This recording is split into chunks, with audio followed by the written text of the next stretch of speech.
Good morning. This is Katie with Verbs and Blooms, and today I want to introduce you guys to one of our back perennial beds. I call this the west bed. It's the one here behind me, and you'll see kind of at the end is the majority of the plantings, but it actually extends down the side of the yard as well. So I'm just going to introduce you to the plants we've got in there, what's working, what's not working, and then a couple changes that I'm going to make today. So let's do it.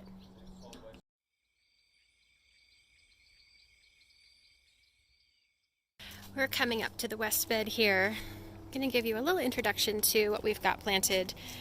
These three guys are Arborvitae. I forget the variety. I'll look it up for you. And then as we come into this bed, this is sort of the majority of the plantings. And then I'll take you down a little bit further along the fence here.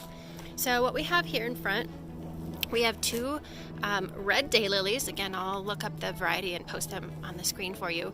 This is the Globe Blue Spruce. We've got some red begonias that are just annuals. I popped in here for some color right next to some great black-eyed Susans. Always great end of season, end of summer, fall color.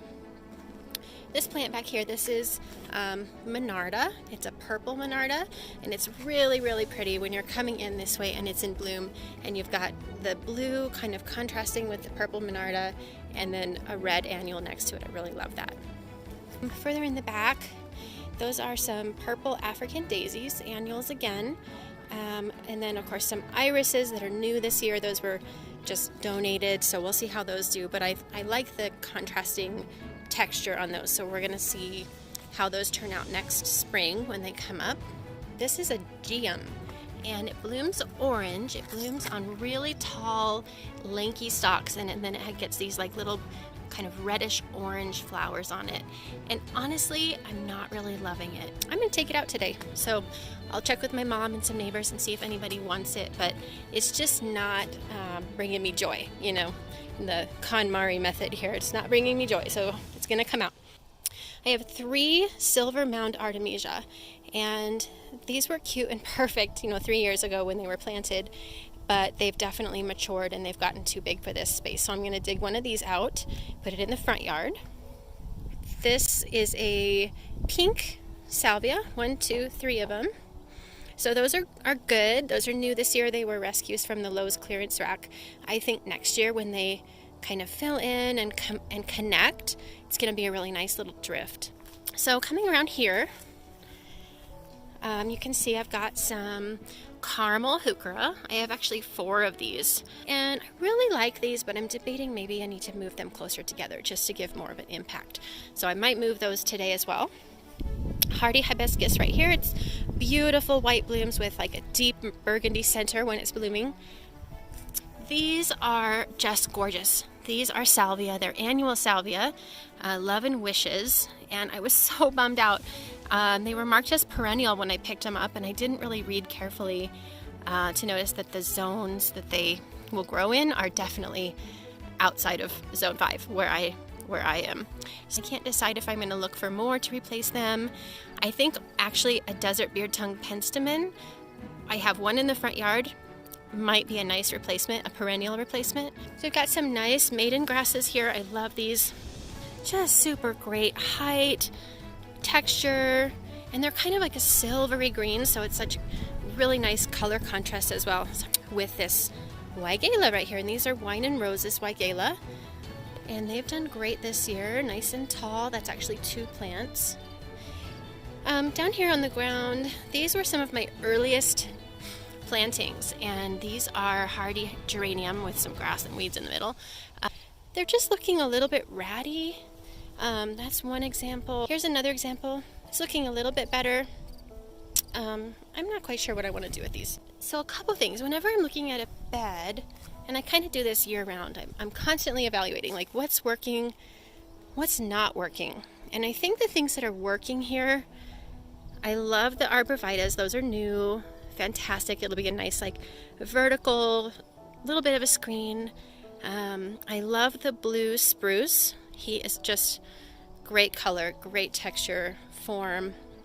I do like the lilies, the daylilies, because of the contrasting form and texture against the evergreen.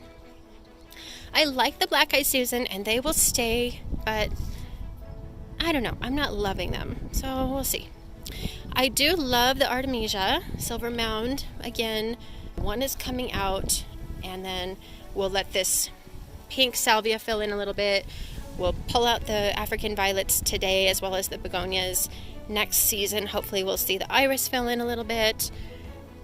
And then one thing that I want to change in this spot here is the Monarda. I don't know, maybe 18 to 24 inches tall right now. And I think I need more height. I think I need a shrub. So I'm actually going to dig those up. I think I'm going to dig them up and I'm going to move them maybe around this area. Put them right here so that I still get that great contrasting purple against the silvery blue. And then I have a burning bush that I'm going to put here, which will be great fall color. It'll be it's kind of a vase shape. It'll go straight up. It'll have a lot more height to it, much more height. 4 to 5 feet, I think, is its maximum height. And I think that'll work much better when you're looking at it from this angle. It just is like, wah, wah, something's missing. So these trees here also, if anybody's wondering, these are Green Mountain sugar maples. And as you can see, they are not doing great. So jury's out on those guys. And then just a couple little shrubs back here. This is a pretty standard viburnum. I say it's a dwarf American cranberry viburnum. Doesn't really do much, so I don't know, that might come out too if I find something better. And then this is a serviceberry, so this will go in kind of a vase shape as well, and I think it'll add just a nice, again, connecting height between the taller maple here and the veggie bed back here in the galvanized containers. So all right, I'm gonna go grab my tools and then start kind of moving things around, dig some stuff up, and I'll show you what I'm doing.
It's looking pretty good. I've done most of my digging up, rearranging, and now I think I'm just gonna add a little bit of color. I had some colorful fall annuals sitting out on the porch, so I'm gonna go ahead and put them in right over here. This is what clay looks like when you dig. It sticks big time, and there's even some sand mixed in from the kids' sandbox, and it still sticks.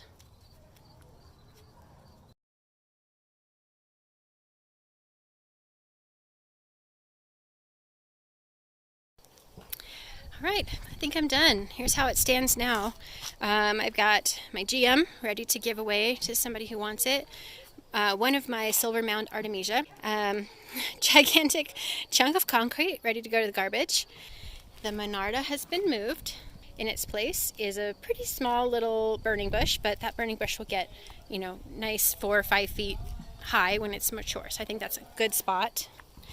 I pulled out the GM.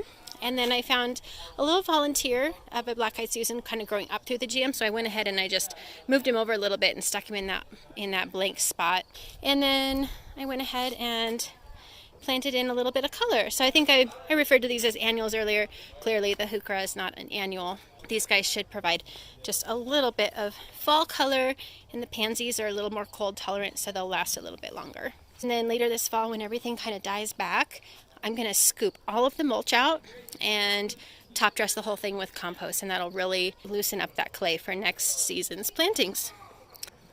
Thanks for hanging out with me, guys. Have an awesome weekend.